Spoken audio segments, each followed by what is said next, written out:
নমস্কার বন্ধুরা, আমাদের সনাতন ধর্মে এমন কিছু প্রথা বা নিয়ম আছে যার পিছনে লুকিয়ে থাকে গভীর বিজ্ঞান আর পৌরাণিক ব্যাখ্যা।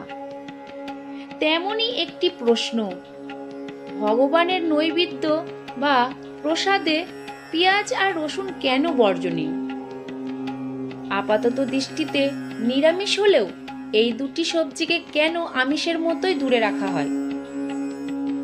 এর পিছনে লুকিয়ে আছে এক আশ্চর্য কাহিনী, যা আমাদের জীবন, মন আর আধ্যাত্মিকতার সঙ্গে ওতপ্রোতভাবে জড়িত। আসুন ইতিহাসের সেই মোড় থেকে ঘুরে আসি, যেখানে পেঁয়াজ রসুনের জন্ম হয়েছিল। পুরাণ মতে বলে, ঘটনাটি ঘটেছিল সমুদ্র মন্থনকালে, যখন দেবতা ও অসুরেরা মিলে চিরন্তন জীবনদায়ী অমৃত কলস লাভ করেছিলেন। সেই অমৃত কে পান করবে তা নিয়ে যখন তুমুল বিবাদ, তখন ভগবান বিষ্ণু ধারণ করলেন মোহিনী রূপ। সেই মোহিত রূপে তিনি অসুরদের ভুলিয়ে শুধুমাত্র দেবতাদের অমৃত পান করাচ্ছিলেন। কিন্তু অসুরদের মধ্যে সর্বাণু নামের এক চালাক অসুর ছদ্মবেশে দেবতাদের মাঝে বসে অমৃত পান করে ফেলে। সূর্যদেব ও চন্দ্রদেব সেই অসুরকে চিনতে পেরে ভগবান বিষ্ণুকে সতর্ক করেন। যেই মুহূর্তে ভগবান বিষ্ণু জানতে পারলেন, সঙ্গে সঙ্গে তিনি তার সুদর্শন চক্র দিয়ে অসুর সর্বাণু শিরচ্ছেদ করলেন। তবে ততক্ষণে অমৃতের কিছু অংশ অসুরের গলা দিয়ে নামতে শুরু করেছে। শিরচ্ছেদের কারণে অসুরের মাথা ও ধড় দুভাগ হয়ে যায়। মাথাটি হয় রাহু আর ধড়টি হয় কেতু। এই দুজনেই গ্রহরূপে অমরত্ব লাভ করে। এবার আসল গল্প। মাথা বিচ্ছিন্ন হওয়ার সময় সর্বাণু রক্ত এবং অমৃতের ফোঁটা পৃথিবীর মাটিতে এসে পড়ে। সেই অমৃত মিশ্রিত রক্তবিন্দু থেকেই জন্ম নেয় পেঁয়াজ আর রসুন। এই কারণেই এই সবজি দুটির মধ্যে একটি দ্বৈত চরিত্র দেখা যায়। এদের মধ্যে অনেক ঔষধি গুণ আছে।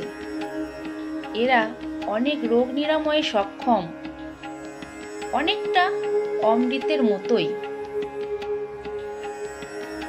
কিন্তু যেহেতু এরা অসুরের মুখের উচ্ছিষ্ট রক্ত থেকে জন্ম নিয়েছে, তাই ধর্মীয় আচার অনুষ্ঠানে এরা অশুচি বা এঁটো বলে গণ্য হয়।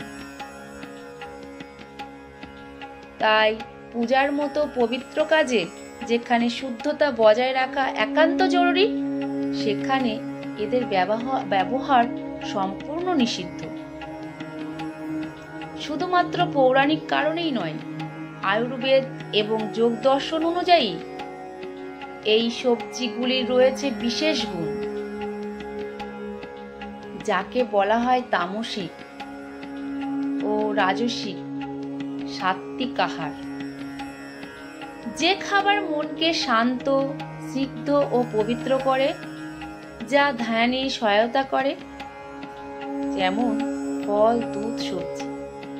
রাজসিক আহার, যে খাবার শরীরে উত্তেজনা, ক্রোধ ও চঞ্চলা বাড়ায়।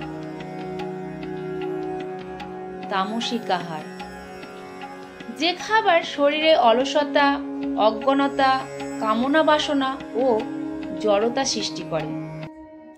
পেঁয়াজ ও রসুনকে প্রধানত তামসিক আহার বলে মনে করা হয়।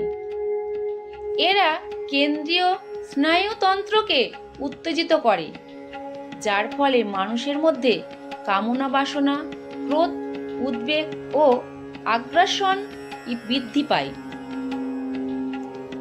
আধ্যাত্মিক পথে যারা চলেন, যেমন সন্ন্যাসী বা ব্রহ্মচারীরা, তারা এই ধরনের খাবার থেকে দূরে থাকেন, কারণ এইগুলি ধ্যান ও ভক্তির পথে বাধা সৃষ্টি করে, মনকে জাগতিক বিষয়ে আরো বেশি আবদ্ধ করে তোলে।